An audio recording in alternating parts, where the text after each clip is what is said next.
Acción, tu revista mensual de cine y series, con los mejores estrenos de cine, fichas y reportajes coleccionables, series de televisión y 4 pósters todos los meses. Búscala en tu kiosco.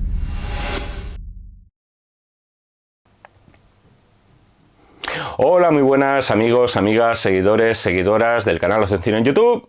Aquí estamos otra vez, Jaime Vicente Echagüe, convocado por Agustín, de nuevo. Agustín nos ha pedido que hablemos de una película del año 2019, una película dirigida por Mike Flanagan, una película con Ewan McGregor, con Rebecca Ferguson, con Cliff Curran, con Cliff Curtis, una película titulada Doctor Sleep, y aquí en nuestra madre patria titulada Doctor Sueño. Mil gracias de nuevo, Agustín, por tu petición de una película que puede resultar controvertida por motivos meramente artísticos. Lo cual esto ya supone un alivio, lo cual está muy bien. Siempre que sea por eso, a mí me gusta que haya polémica, que haya debate, que haya lío, sin meternos en otros berenjenales que al final poco o nada tienen que ver con el cine. Al final, en todo caso, la controversia, por muy artística que sea, es enorme la que tenemos aquí. Estamos ante la secuela directa de una de las películas de terror más célebres, aclamadas y recordadas de la historia del cine, obra de uno de los cineastas más célebres, aclamados y recordados de la historia del cine.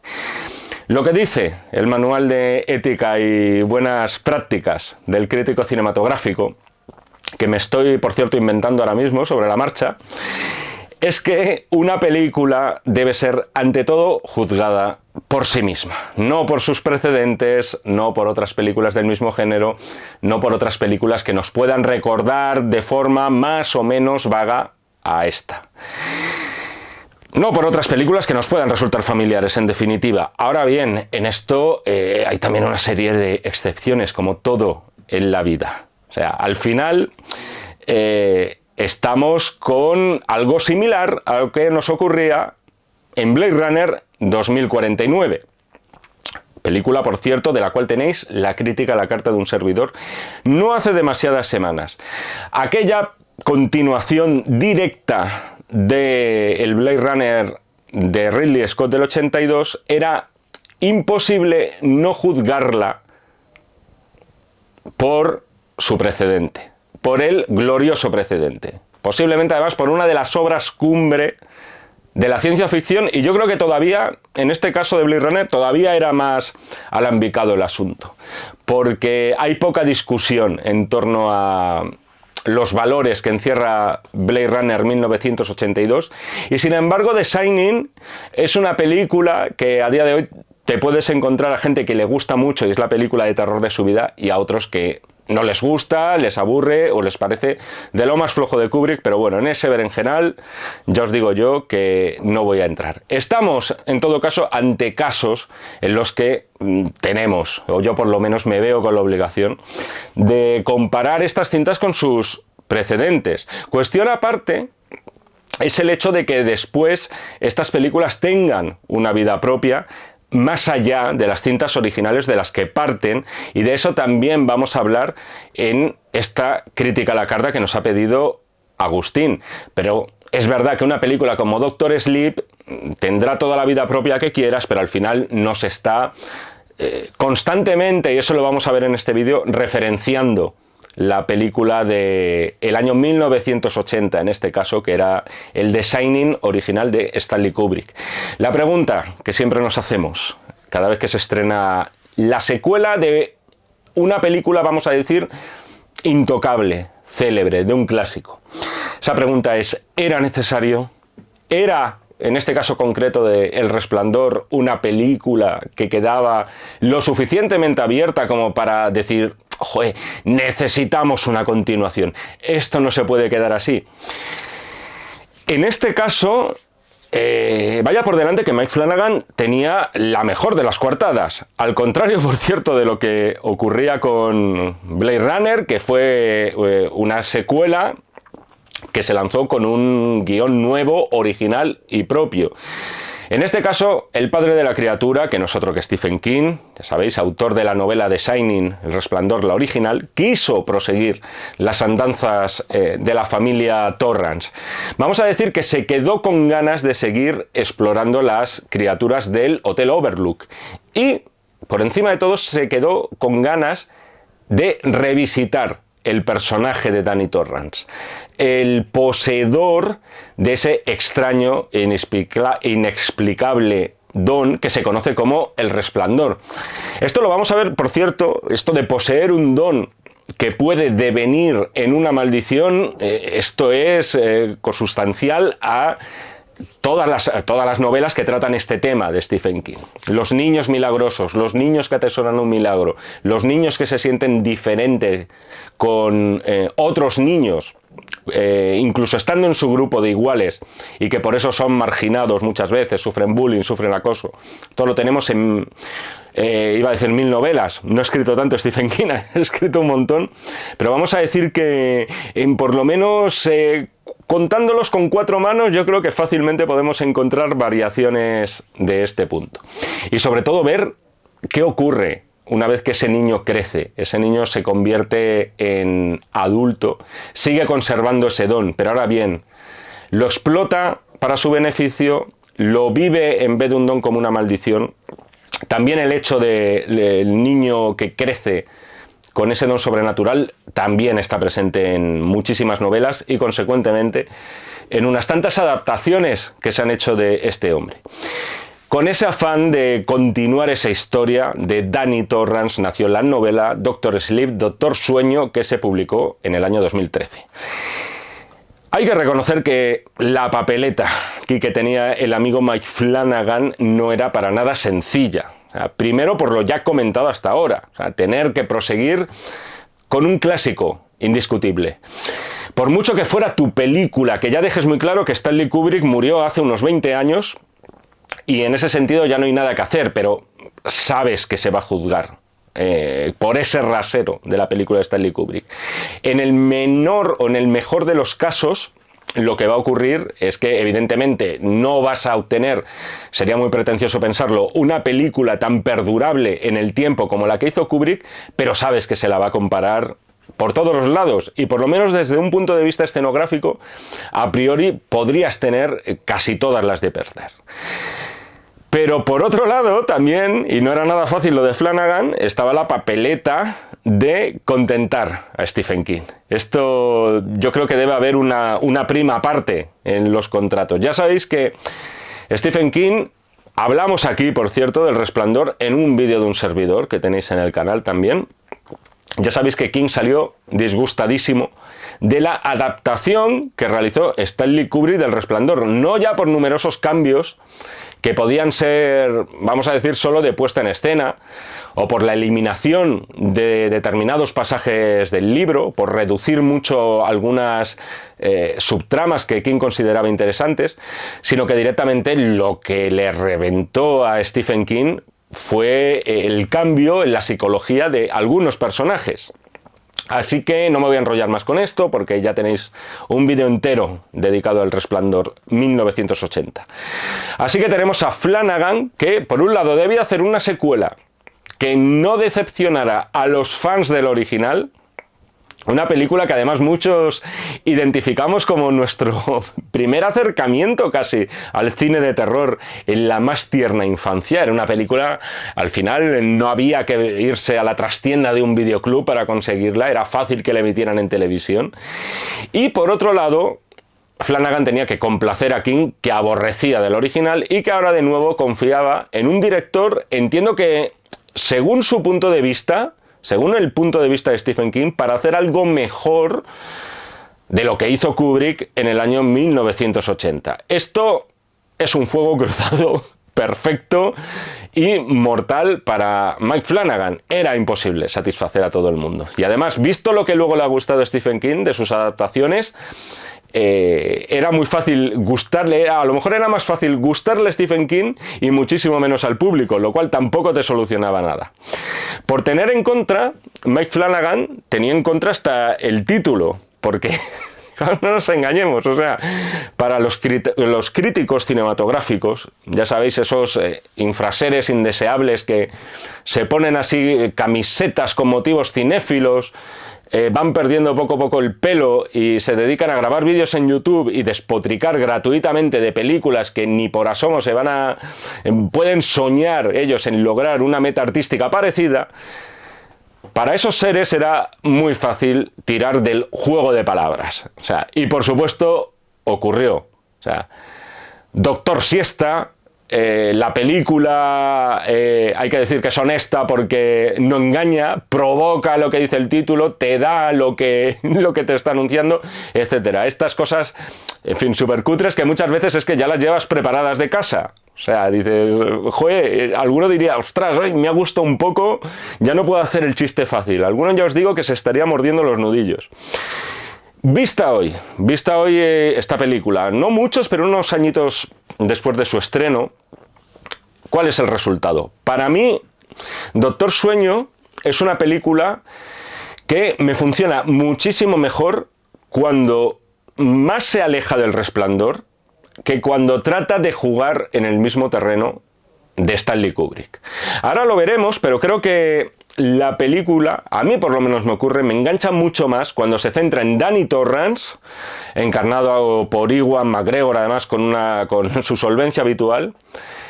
Todo ese trasfondo, toda esa lucha de superhéroes y supervillanos que vamos a ver, que cuando ese tramo final, cuando regresa al Hotel Overlook, por más que Flanagan, y se nota, de hecho, haya sido consciente del papelón que tenía encima y haya mostrado toneladas de respeto y toneladas de homenajes por el trabajo de Stanley Kubrick.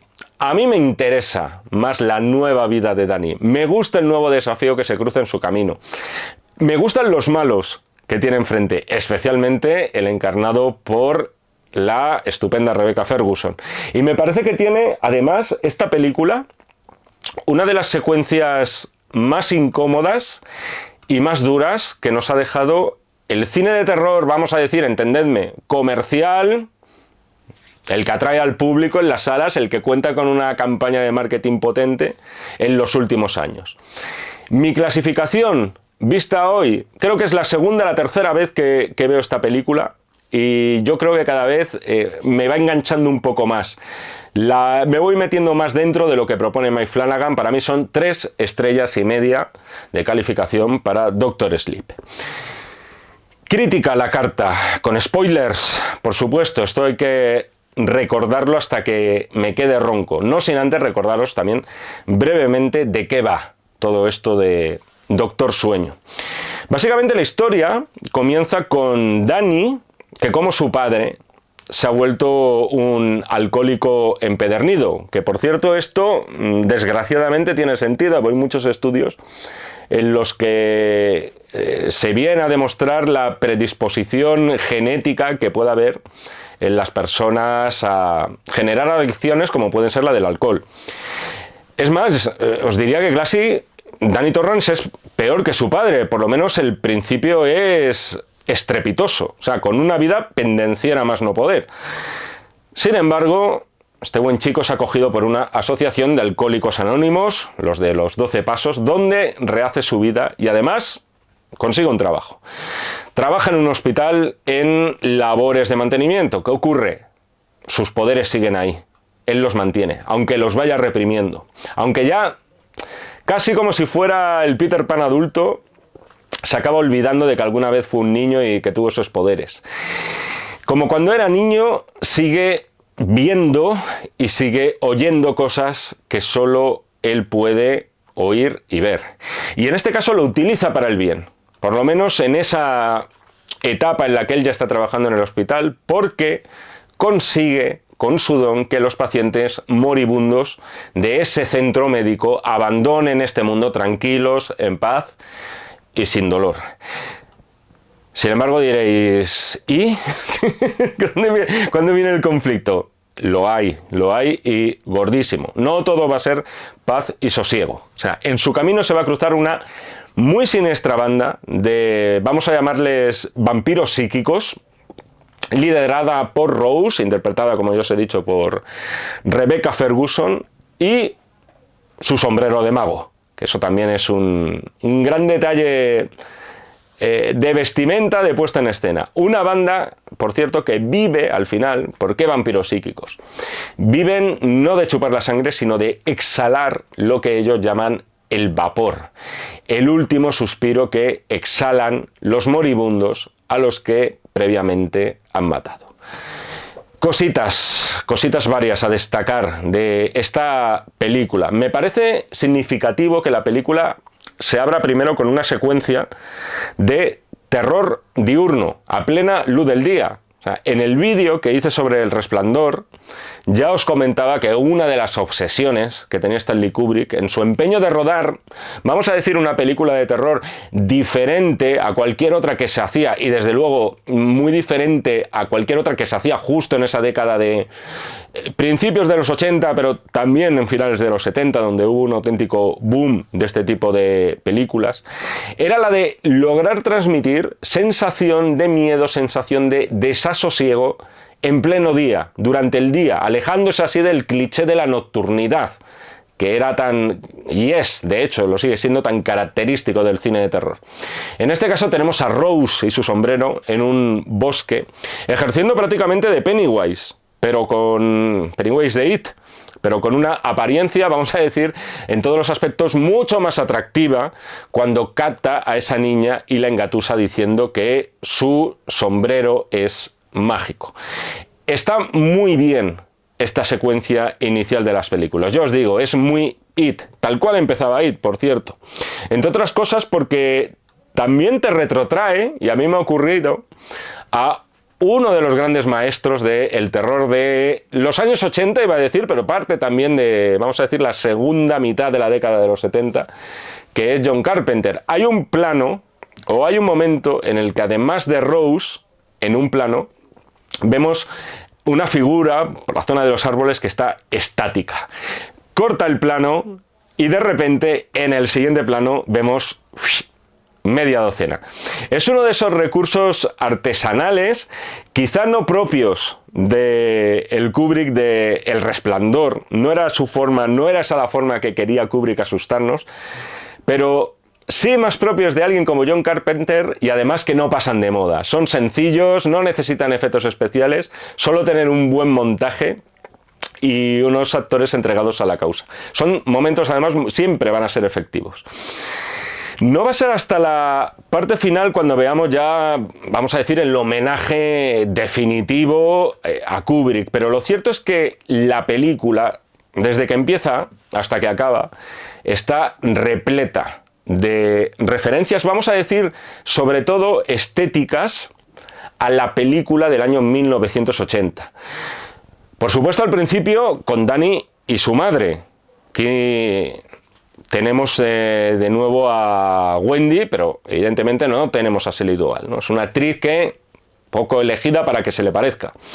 Danny y su madre, una vez repuestos de la tragedia del Overlook, vemos a la mujer de la bañera, por ejemplo. Después, ya en el presente, cuando Danny contacta con Alcohólicos Anónimos, quiero que os fijéis en este momento porque me ha hecho mucha gracia. No tiene ninguna relación con el Overlook, ese despacho, pero el despacho del tío que preside la asociación tiene una disposición idéntica al despacho del director del Overlook que veíamos en la primera película. Por cierto, a este presidente jefe de Alcohólicos Anónimos le llaman Doc, que era como le llamaba Halloran al personaje de Danny en la película. Halloran también va a tener una serie de apariciones, vamos a decir, de ultratumba al principio de la película, cuando se nos está mostrando la infancia inmediatamente posterior de Danny Torrance. Os recuerdo además, por cierto, que El Resplandor tenía una secuencia rodada, pero creo que nunca ha sido vista más allá de fotos concretas, que es cuando están Wendy y Danny en el hospital y les va a visitar el director del hospital, una vez ya que Jack Torrance se ha ido supuestamente de este mundo. El detalle me ha parecido gracioso todo este tema del despacho del director de Alcohólicos Anónimos. O sea, no tiene ninguna razón de ser, pero Flanagan aquí ha querido marcarse este tipo de detalles que entiendo, no me la he leído, yo aprovecho para decíroslo, sí que me leí El Resplandor en su día, pero Doctor Sleep no. Entiendo que son detalles suyos, son detalles de dirección artística, son detalles de puesta en escena que no necesariamente veo yo que tuvieran que estar en la novela de Doctor Sleep. Ha querido homenajear así por la cara constantemente a Kubrick en detalles escénicos. Más cositas. En un momento dado, también lo que tenemos son homenajes sonoros en la película. Esto también me ha parecido estupendo. O sea, en un momento dado escuchamos una canción tipo años 20, como las que podíamos escuchar en el salón de baile de la primera película, donde tantas cosas suceden, o como la que cerraba, sin ir más lejos, el film de Kubrick, con aquel zoom progresivo a la foto esa de fiesta de Navidad, de fiesta de Año Nuevo, mejor dicho, donde vemos al final el sonriente rostro de Jack Torrance como maestro de ceremonias.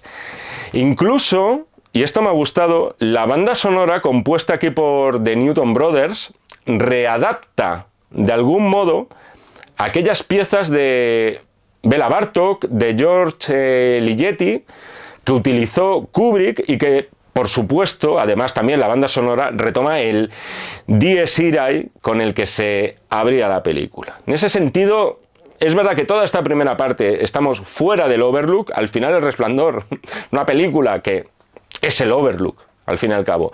Todo lo que vemos prácticamente empieza y acaba allí. Aquí no lo vamos a ver hasta el final, pero de algún modo nos están todo el rato metiendo en ese espíritu de estamos en la continuación de Kubrick.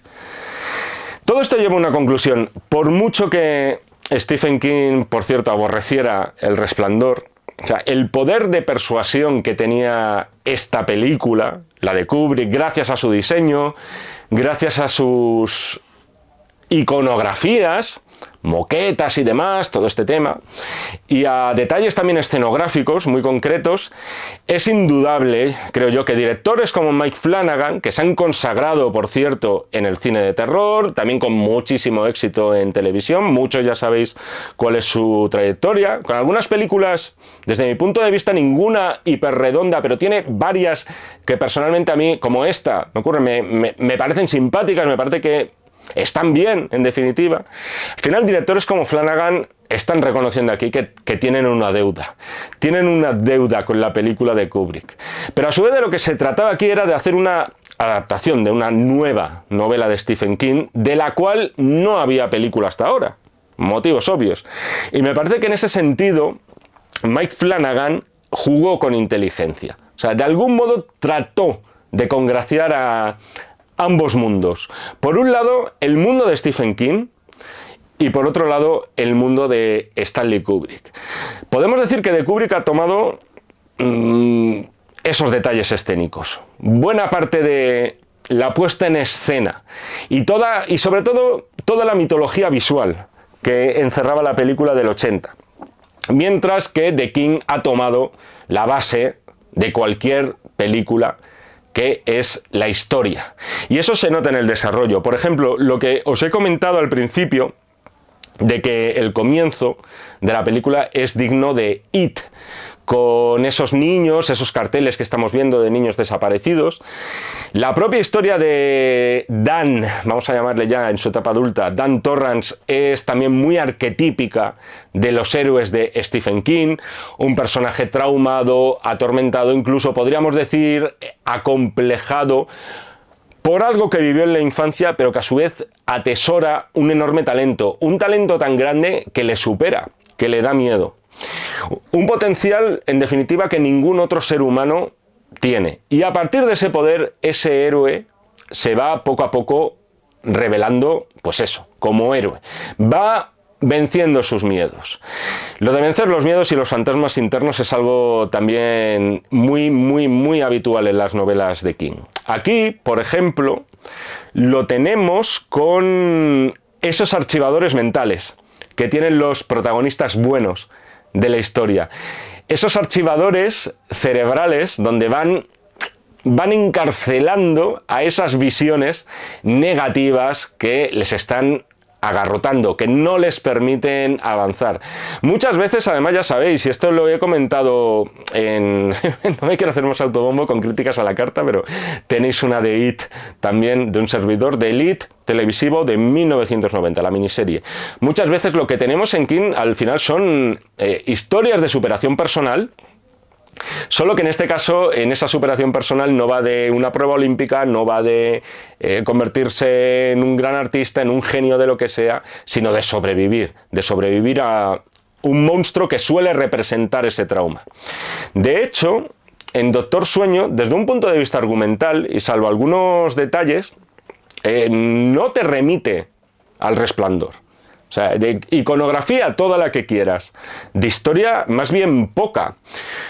La peli de Kubrick era una película de escenario único y apenas 3 o 4 personajes. Aquí tenemos 3 focos principales, podemos decir.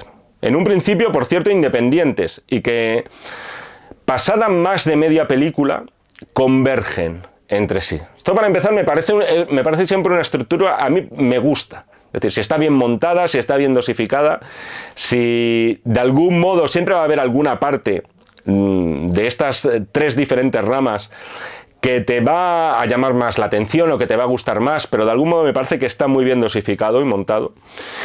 ¿Cuáles son estas partes? Primero, la ya mencionada historia de Danny, adulto, ahora con Dan saliendo del agujero en el que estaba metido y trabajando como Doctor Sueño.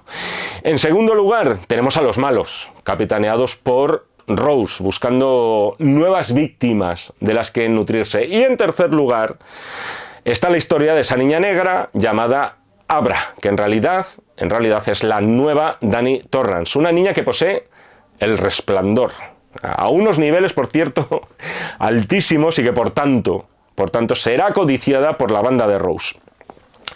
Tenemos 3 historias y por tanto el desarrollo es cierto que es desigual. O sea, por ejemplo, da la sensación de que en la novela, y quizá en el tratamiento original del propio Flanagan, me da la sensación de que tenía más peso, y estoy hablando me estoy a lo mejor tirando un triple, pero me da a mí que tenía más peso ese personaje de Snakebite Andy, que es esa adolescente, esta chica rubita, a la que reclutan en un cine donde se está vengando de un pedófilo. Sobre el papel era un personaje interesante porque a priori podía ser un personaje que contara con nuestra simpatía. O sea, una adolescente que se dedica a vengarse de todos los pederastas y pedófilos del mundo y que es captada por estos vampiros y que sin embargo se acaba volviendo tan malvada como ellos. Sin embargo, el peso que parece que va a tener al principio de la película este personaje se acaba diluyendo a medida que pasan los minutos y al final no deja de ser sino una más de esa tribu, porque aquí el protagonismo de los malos lo lleva muy a gala, iba a decir Sarah Ferguson, nope, Rebecca. Todo esto provoca que el tono general de la peli sea muy diferente al de El Resplandor original, porque yo en ocasiones hay algún momento que es terrorífico en todos los sentidos, pero yo en ocasiones no veo tanto una película de terror. Más bien lo que veo a ratos es una película de superhéroes contra supervillanos. Es decir, Danny y Abra por un lado y la banda de Rose por otro. Todos tienen unos superpoderes más o menos comunes, que es el poder ocupar mentalmente y temporalmente según qué cuerpos. Es otro tono que por sí solo no significa que sea mejor o peor, este tono de enfrentar como a 2 bandas de superhéroes y supervillanos. Doctor Sueño al final también lo que está diciendo, aparte de sus homenajes explícitos, es que esto va de otra cosa. Es verdad que el tema de los superpoderes en esta película, por ponerle alguna peguita en ese sentido, es una película, en fin, fantasiosa, de terror, tampoco hay que buscarle 5 pies al gato. Pero a veces me daba la sensación de que están utilizados los poderes de forma más bien arbitraria. Yo a veces me preguntaba, a ver, si los buenos cuentan con esta capacidad de infiltrarse en las mentes, son prácticamente invencibles. O sea, había momentos concretos en los que yo me decía, joder, ¿por qué no usan este poder más a menudo? Pero bueno, pejiguerías de un servidor. Vamos ahora a una secuencia que os adelantaba ya varias veces y en la que creo que sí que podemos definirla, es una tortura, o sea, plenamente como es terror duro. Y me refiero al secuestro y posterior asesinato de el niño del béisbol. Es un momento en el que aquí no hay concesiones al sentimentalismo. Todo, o sea, desde que lo captan en esa furgoneta, desde que lo tumban después en el suelo, pasando porque lo atan, Rose sacando el cuchillo, diciendo eso de que el miedo purifica, que el vapor ese que exhala ella y todos estos junkies,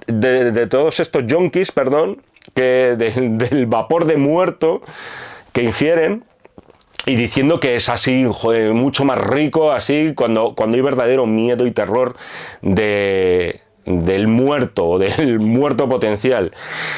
Y ya hasta que ya lo clavan directamente y todos están ahí aspirando el vapor del niño mientras se lo van pasando, por cierto, como si fueran caladas de un porro. O sea, es un momento que a mí personalmente me parece de los más crueles que yo he visto en el terror actual.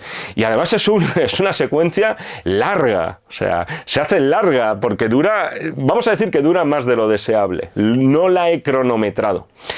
Estás deseando que acabe. O sea, porque... Pero es que luego ahí está Mike Flanagan para decir, no, espérate. Esto no va a haber elipsis aquí. O sea, esto vamos a alargar el martirio un poquito más de la cuenta. ¿Es un efectismo total y absoluto? ¿Es gratuito? Seguro que sí, y se podría haber hecho de forma mucho más elegante. Pero hay que reconocerle que al final es una secuencia que, si lo que pretende en ese instante es marcarte un punto de inflexión y decirte, esto no va solamente de niños con superpoderes y tal, los niños también mueren, es decir, los niños también son mortales, no van a ser como el personaje de Abra. Y si lo que quieres es noquearte y dejarte totalmente diciendo, ostras, lo que me acabo de tragar aquí, la película lo logra. O sea, la película en ese momento dado te noquea. Hay una cosita posterior y nos vamos ya adentrando en el tercio final de la película y que me choca cada vez que lo veo. Y es el enfrentamiento a tiros con los malos. Me da que Flanagan, en contraprestación a ser fiel a la iconografía de Stanley Kubrick, me da a mí que también ha sido fiel a la novela. Y esto tiene pinta de estar en la novela de Stephen King, porque es un momento que no parece propio de personajes como los que hemos visto.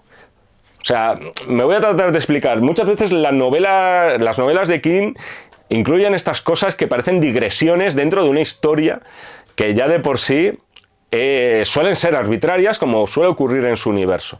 Es decir, tenemos una película con todo el tema de los rollos psíquicos, de las telequinesis, del poder de la mente, de cosas que además King... Alguna vez le he debido llamar Kubrick en lugar de King en este vídeo. Espero que hayáis sabido diferenciar cuando me refería a quién. Son cosas que Stephen King maneja a la perfección en sus novelas, le encantan, le chiflan y le valen además para trazar metáforas y analogías. Pero, joder, al final, en ese enfrentamiento lo que vemos es un tiroteo en medio del bosque en el que se matan a balazos. O sea, yo os lo confieso, no he leído la novela de Doctor Sueño, pero me da que debe ser algo incluido en el libro y por tanto Flanagan ha sido fiel al libro. Y más le valía porque si no luego viene el Tito Stephen y ajusta cuentas. Pero es verdad que es algo que después, visto en la pantalla, choca y dices, joder, tanta tanta... iba a decir una palabra que no debería decir. Tal desarrollo de lo que suelen ser desarrollo imaginativo y algo demencial, como toca en estos casos, del poder de la mente, de cómo la mente nos aprisiona, de cómo podemos usarla para nuestro beneficio, pero si no lo hacemos bien puede ser para nuestro perjuicio. Y joder, al final, quita. Telequinesis ni telequinosis, o sea, papá cargando el arma y a balazo limpio en el bosque, como si fuera esto el renacido de González Iñárritu. Pero bueno, nos presentan a los personajes como superhéroes y como supervillanos y al final, joder, también te das cuenta de eso, de que son vulnerables a un balazo en el trasero como todo hijo de vecino. Pero bueno, vamos a la parte final de la película. A esa parte que los fans de la película original, los que acudieron al cine porque dicen, oye tú, señores como yo, que van a estrenar una secuela del Resplandor, la película que nos dejó marcados de por vida. Esto tenemos que ir a verlo. Los que acudieron al cine a ver Doctor Sleep, la parte final era en realidad la que estaban esperando. Y eso es el regreso del Overlook. Y eso era el posible o no regreso de Jack Torrance. La película sobre Danny Torrance, es cierto, tenía que acabar ahí. Solo podía acabar en El Resplandor. Y eso vale para la película de Kubrick y también para la novela original de Stephen King. O sea, en ese camino de superación de traumas, de fantasmas del pasado que nos encontramos en la literatura de King, aquí por cierto, personaje de Danny había sido maltratado también en una ocasión por su padre, si no recuerdo mal, le rompió el brazo siendo niño, etc. La parte final, el desenlace de la historia, solo nos puede llevar al origen de todo. Stephen King puro y duro, el protagonista al final de la película, de sus películas, de sus libros, tiene que coger el toro por los cuernos y plantarse cara a cara y mirar a los ojos al mismo origen de su pesadilla. En ese sentido, siempre son películas muy psicológicas, no solamente porque tenga tema de telequinesis y demás. Y como nos demostró en su día Stephen King y como puso en imágenes de forma inmejorable Kubrick, ese lugar donde se puede dar un origen de todo, es el Hotel Overlook. Un lugar donde aquellos diablos, espíritus, fantasmas, entes del mal, como los queráis llamar, percibieron en el pequeño Danny, en ese Doc, una amenaza y suponemos, porque también os dije que la peli de Kubrick sigue siendo bastante abstracta a día de hoy, suponemos que se sirvieron de su padre para intentar eliminarle. Esta parte efectivamente, es el festín para el fan de la película original. De hecho, antes de llegar al Overlook, vemos, aquí seguimos además con detalles de cámara que tratan de recordar, el estilo no tiene nada que ver de Flanagan con Kubrick, pero de vez en cuando dice, vamos a hacer aquí cómo lo habría hecho Kubrick, ¿no? Antes de llegar al Overlook vemos esos planos aéreos de helicópteros similares a los que habrían El Resplandor, además sonando ese himno de la Baja Edad Media del Dies Irae una vez más, Dies Irae, el día de la ira. Vemos además una estupenda recreación del hotel que se creó para el original. Vemos la puerta que fue machacada por el hacha en la escena que todos recordáis. Vemos la puerta también con la palabra Red Room escrita en rojo. Vemos el salón de baile. O sea, todo eso está bien, todo eso es estupendo. Quizá para mí lo que sí que es un poquito decepcionante, y esto creo que no voy a poderos dar una explicación en términos críticos ni cinematográficos, es la recreación de Jack Torrance. No sé si se barajaría la posibilidad de crear una suerte, ya sabéis, deepfake, una recreación digital o como lo queréis llamar, o intentar incluso resucitar a Jack Nicholson, entre comillas, el hombre por ahí sigue entre nosotros, con tecnologías informáticas, no lo sé, o quizá nada de eso. Era posible por temas de derechos de imagen. Estas cosas van así, pero no lo sé. Sin que sirva de precedente, creo que eso hubiera sido una gran opción si hubiera habido posibilidad de hacerlo, que posiblemente no se podía hacer, por lo que fuera, por motivos técnicos, por motivos de derechos, como veáis. Es una secuencia, la de la barra del bar, que además de remitirte también a uno de los mejores momentos e instantes que tiene la película, no especialmente ni de hachazos ni de violencia, pero es uno de esos momentos, tenía secuencias maravillosas la peli, en este caso la famosa, todas son famosas, la conversación que tiene con el barman, ese momento en la barra que vemos aquí, entre padre e hijo, uno, además, al otro lado de la barra, como vamos suponiendo esa barrera entre ellos, y con el alcohol de barrera también, es un momento de una gran hondura emocional, y lo cierto es que dices, joder, qué bonito es, qué bien pensado está, pero me saca un poco del momento no ver o no percibir de verdad a Jack Nicholson en ese instante. Insisto, esto es tema meramente de ojo, tema meramente visual, mío, personal y personalísimo. Toda esta parte, en todo caso, es para los fans de la película, o sea, la sangre en los ascensores, la tenéis. Aquel salonazo con la máquina de escribir, la tenéis. El laberinto, aquí vemos cómo ha entroncado los dos mundos.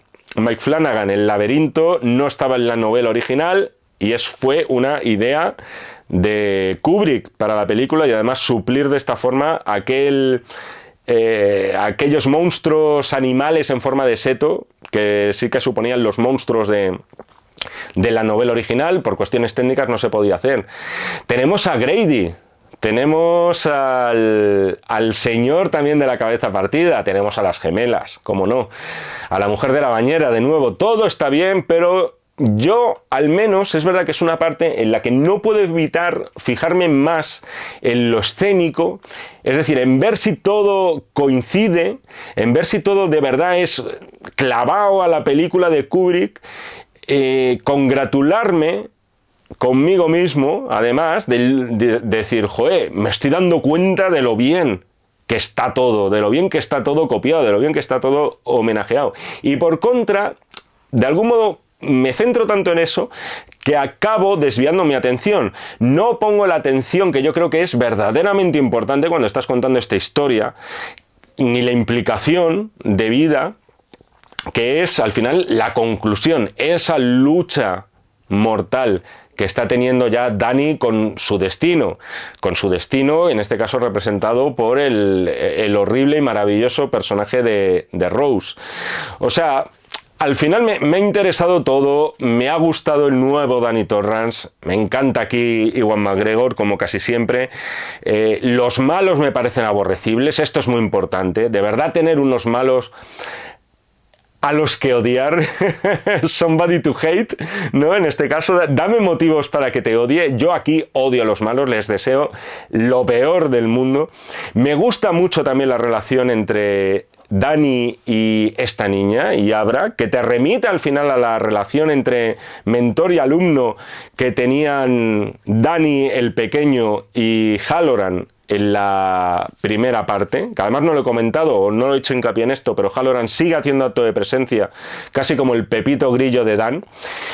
Y en toda esta parte final, que para mí debería ser de verdad lo emocionante, lo mollar, se me cae un poco el interés. O sea, veo demasiado viaje, veo demasiado peaje a la primera película.